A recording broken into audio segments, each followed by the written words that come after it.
My primary area of practice is environmental law, and with it comes also a fair bit of Aboriginal law and municipal law as well. And really what I do in practical terms is I help people build projects, often controversial projects, that have environmental and social issues that need to be considered. I came to it, I guess, in two ways, and one would be an interest in public law generally and its interaction with commercial law.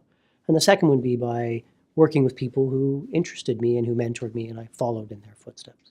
So the qualities I bring to my role are good judgment and practicality. And for clients, I think I have that ability to be able to look at the other side of an argument and see maybe the weaknesses in a client's case or the challenges that we face in proceeding with a project. And I would say also, I always try to be very practical. And at the end of the day, clients want to know, what is it that you can do for their problem or their issue? And you have to always consider what their objectives are. And to do that, you have to understand it. And you have to look for what is the simplest and cost-effective solution to get them where they need to go. So I love the practice of law. I enjoy getting up and doing it, not every single day. But what I love about the practice of law is that you get a very difficult problem. And usually you're getting a problem that a client needs real help with, that they can't solve on their own. And the great thing about being a lawyer is taking that problem, turning it over, looking at it in different ways, and breaking it down into its components, and eventually coming to kind of a solution that will help the client and get us through whatever issue we're dealing with. I think the most important thing in my role in dealing and communicating with clients is to really understand their objectives and what their business is.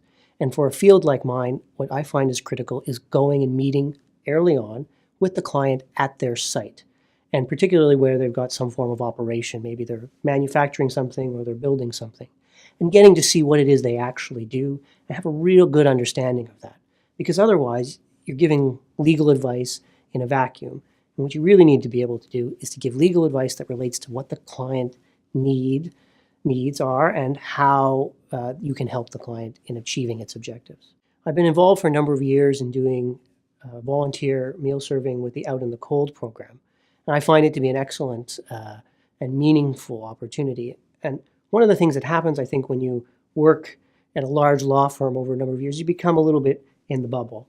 And going and serving meals with Out in the Cold reminds us, I think, at least I certainly find it, how lucky we are as lawyers and what fortunate existence that we've had to take us to our place.